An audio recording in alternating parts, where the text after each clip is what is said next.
हमारा अनंत ब्रह्मांड और इस ब्रह्मांड में छुपे रहस्यों को डिफाइन करने के लिए फिजिक्स में कई सारी थ्योरीज अवेलेबल है, जैसे कि classical mechanics, relativity, string theory, quantum mechanics, theory of everything और इसके अलावा वैसे कई सारे थ्योरीज अवेलेबल है। और इन्हीं थ्योरीज में से एक है थर्मोडायनेमिक्स। थर्मोडायनेमिक्स में मेनली हम हीट को स्टडी करते हैं, पर दोस्त इस थर्मोडायनेमिक्स में ब्रह्मांड के कई सारे रहस्य छुपे हुए हैं जिन्हें आप शायद नहीं जानते। तो टेंशन क्यों ले रहे हो आप उन्हें ना। चलो देखो, अगर आप एक साइंस के स्टूडेंट हो या रहे होंगे तो आपने फिजिक्स में कभी न कभी थर्मोडायनेमिक्स के बारे में जरूरी पढ़ा होगा। थर्मोडायनेमिक्स में जनरली हम हीट को स्टडी करते हैं कि कैसे हीट काम करती है, कैसे हीट का फ्लो होता है, कैसे थर्मल एनर्जी वर्क करती है, कैसे यूनिवर्स की एनर्जी काम करती है, कैसे यूनिवर्स में इंट्रोपी लगातार बढ़ती रहती है। साथ ही थर्मोडायनेमिक्स हमें ये भी बताती है कि बिना हीट के इस यूनिवर्स में कोई भी प्रोसेस हो ही नहीं सकता, और जिस दिन इस यूनिवर्स का पूरा हीट खत्म हो जाएगा उस दिन यूनिवर्स का भी आखिरी दिन होगा। दैट मीन्स अगर हमें हमारे ब्रह्मांड को समझना है तो हमें हीट, थर्मल एनर्जी और इंटरनल एनर्जी को भी अच्छे से समझना होगा। एंड हीट को समझने के लिए हमें टेम्परेचर को समझना पड़ेगा। अब टेम्परेचर क्या है? हम मालूम है, तेरे बाप को मत सिखा, चल।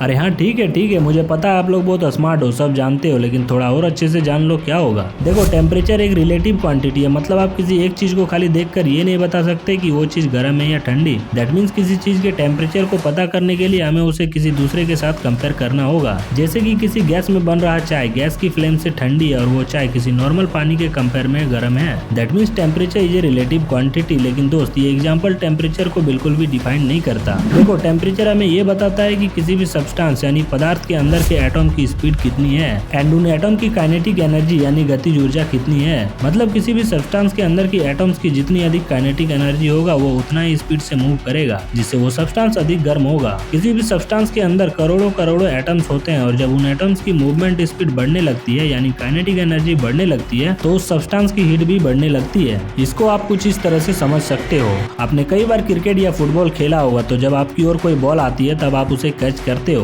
और जब कैच करते हो तब आप उसके काइनेटिक एनर्जी यानी गतिज ऊर्जा को फील कर सकते हो। ठीक इसी प्रकार छोटे लेवल पर किसी भी पदार्थ के अंदर बॉल जैसे कई सारे करोड़ों एटम्स होते हैं और जब ये हाई स्पीड से मूव करते हैं तो वो एक दूसरे से लगातार टकराते रहते हैं, जिससे उनमें फ्रिक्शन एंड वाइब्रेशन क्रिएट होता है और इसे ही हम हीट बोलते हैं। मतलब ये हुआ कि जब आप किसी गर्म ऑब्जेक्ट को छूते हो तो आपके स्किन से वो छोटे छोटे एटम्स बहुत ही तेजी से टकरा रहे होते हैं। ठीक इसी प्रकार जब किसी गर्म ऑब्जेक्ट को किसी ठंडे ऑब्जेक्ट के कांटेक्ट में लाया जाता है तो उस गर्म ऑब्जेक्ट के फास्ट मूविंग एटम्स उस ठंडे ऑब्जेक्ट के कांटेक्ट में आते हैं और ठंडे ऑब्जेक्ट के एटम को एक्साइट कर देते हैं, और इस तरह हीट का transfer high temperature to low temperature की ओर होता है। एंड हीट का ट्रांसफर मेनली 3 प्रकार से होता है: कंडक्शन, कन्वेक्शन एंड रेडिएशन, जिसे आप इस इमेज के थ्रू समझ सकते हो। मतलब जब किसी गर्म ऑब्जेक्ट को किसी ठंडे ऑब्जेक्ट के कांटेक्ट में लाया जाता है तब एक समय के बाद दोनों ऑब्जेक्ट का टेम्परेचर बिल्कुल एक समान हो जाएगा। दैट मीन्स वो दोनों ऑब्जेक्ट एक दूसरे के इक्विलिब्रियम रहना चाहता है, जिसके कारण दोनों एक दूसरे के साथ कुछ प्रोसेस करता है और एक समय बाद दोनों इक्विलिब्रियम स्टेट में आ जाते हैं। ठीक इसी प्रकार अगर हम हमारे यूनिवर्स को देखें तो हमारा यूनिवर्स भी कुछ इसी प्रकार से काम करता है। वो अपने सराउंडिंग के इक्विलिब्रियम आना चाहता है, जिसके कारण हमारा यूनिवर्स कई सारी प्रोसेस करता है, like expansion of the universe, formation of new galaxies, supernova explosion. इन सभी के अलावा और भी कई सारी प्रोसेस हर रोज चलती रहती है। दैट मीन्स थर्मोडायनेमिक्स हमें हमारे यूनिवर्स को अच्छे से डिफाइन करती है। तो यारो, टेम्परेचर क्या होता है ये आप अच्छे से जान गए होंगे, क्योंकि आगे समझने के लिए ये जरूरी है। देखो, साइंस हो या मैथमेटिक्स, ये जीरो हमेशा हर जगह अवेलेबल है। फॉर एग्जांपल, लाइट के पास जीरो मास होता है, न्यूट्रॉन के पास जीरो चार्ज होता है और मैथमेटिकल पॉइंट के अकॉर्डिंग जीरो लेंथ होती है। मतलब ये कि इन सभी चीजों में कुछ न कुछ कमी है, लाइक लाइट के पास मास की कमी, न्यूट्रॉन के पास चार्ज की कमी और मैथमेटिकल पॉइंट में लेंथ की कमी। इसी के जैसा थर्मोडायनेमिक्स में एक पॉइंट आता है जिसे हम एब्सोल्यूट जीरो बोलते हैं। तो यारो, यूनिवर्स को और अच्छे से समझने के लिए हमें एब्सोल्यूट जीरो को अच्छे से समझना होगा। देखो, जब भी हम किसी सब्सटेंस के हीट को कम करना शुरू करते हैं तो उस सब्सटेंस में मौजूद छोटे छोटे एटम्स की स्पीड भी स्लो होने लगती है। बट क्या होगा अगर हम उस सब्सटेंस से लगातार हीट को रिमूव करते रहें? इस कंडीशन में एक ऐसा पॉइंट आएगा जिसके बाद हम उस सब्सटेंस के हीट को और अधिक डिक्रीज नहीं कर सकते और उस टेम्परेचर को हम एब्सोल्यूट जीरो टेम्परेचर बोलेंगे। और इस एब्सोल्यूट जीरो टेम्परेचर में पार्टिकल्स एंड एटम्स की मोशन बिल्कुल ही रुक जाएगी, मतलब फ्रीज हो जाएगा। और ये इस यूनिवर्स का सबसे लोएस्ट पॉसिबल टेम्परेचर होगा। पूरे यूनिवर्स में एब्सोल्यूट जीरो टेम्परेचर से कम टेम्परेचर कहीं भी नहीं हो सकता, क्योंकि ये वो पॉइंट है जहाँ सभी प्रोसेस बिल्कुल भी रुक जाएगा। बट आज तक हम उस लोएस्ट पॉसिबल टेम्परेचर को कभी भी अचीव नहीं कर पाए हैं, क्योंकि हम ऐसे यूनिवर्स में रहते हैं जहाँ सभी प्रोसेस एब्सोल्यूट जीरो से अबव पर वर्क करती है। और क्वांटम मैकेनिक्स के अनुसार किसी भी एटम्स या पार्टिकल की मोशन को हम बिल्कुल भी फ्रीज नहीं कर सकते। एब्सोल्यूट जीरो के बारे में आपने काफी कुछ जाना, पर इसकी वैल्यू कितनी होती है? केल्विन स्केल पर 0 केल्विन एंड सेल्सियस स्केल में -273.15 डिग्री सेल्सियस।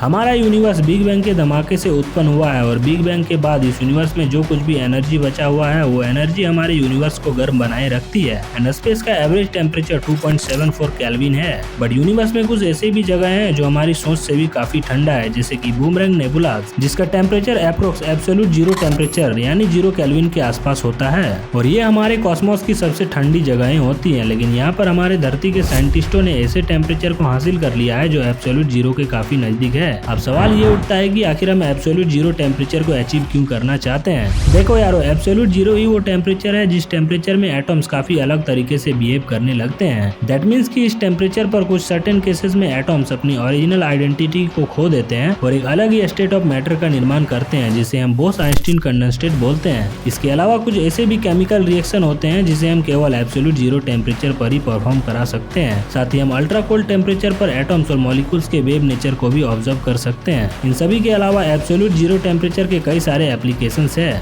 पर चलो अब एब्सोल्यूट हॉट को समझते हैं। एब्सोल्यूट हॉट का मतलब साफ साफ ये निकलता है कि आखिर हम किसी भी सब्सटेंस को कितना अधिक गर्म कर सकते हैं। तो देखो, जब भी आप किसी चीज को गर्म करते हो तो वो सब्सटेंस या सिस्टम रेडिएशन को लगातार इमिट करता रहता है एंड रेडिएशन वेव के फॉर्म में ट्रेवल करती है और उसकी कुछ वेवलेंथ भी होती है। तो जैसे जैसे आप गर्मी को बढ़ाते जाओगे तो उस रेडिएशन की वेवलेंथ घटती जाएगी और एक समय बाद उस रेडिएशन की वेवलेंथ घटनी रुक जाएगी और उस मिनिमम वेवलेंथ की लेंथ प्लैंक लेंथ यानी 1.61 × 10⁻⁻³ मीटर की हो जाएगी। प्लैंक लेंथ हमारे यूनिवर्स का सबसे छोटा लेंथ होता है, मतलब इससे कम लेंथ की कोई भी चीज नहीं हो सकती। तो जब उस हॉट बॉडी से इमिट होने वाली रेडिएशन की वेवलेंथ प्लैंक लेंथ के बराबर हो जाएगी तो इसका मतलब ये हुआ कि अब उसे और अधिक गर्म नहीं किया जा सकता और वो हाईएस्ट पॉसिबल टेम्परेचर होगा 1.416784 × 10⁻32 केल्विन, जिसे प्लैंक टेम्परेचर बोलते हैं। मतलब हमारे यूनिवर्स में इससे अधिक टेम्परेचर की कोई भी वस्तु एग्जिस्ट ही नहीं कर सकती। लेकिन जरा सोचो कि अगर हम किसी ऑब्जेक्ट में प्लैंक टेम्परेचर से भी अधिक एनर्जी दे तो क्या होगा। देखो, अभी तक हमारे साइंस में जितनी भी थ्योरीज एंड मैथमेटिकल कैलकुलेशन है उसके अकॉर्डिंग हम बियॉन्ड प्लैंक टेम्परेचर कुछ भी नहीं सोच सकते। यहाँ तक कि हमारे यूनिवर्स में डिस्कवर की गई सबसे गर्म जगह प्लैंक टेम्परेचर के सामने भी नहीं है। ये इतना अधिक टेम्परेचर होता है जिसके बारे में हम सोच भी नहीं सकते। पर क्या पता यूनिवर्स में कोई सेलेस्टियल बॉडी प्लैंक टेम्परेचर को अचीव करने से पहले वो ब्लैक होल में कन्वर्ट हो जाता होगा। दैट मीन्स हो सकता है ब्लैक होल के अंदर बियॉन्ड प्लैंक टेम्परेचर हो या किसी दूसरे यूनिवर्स में।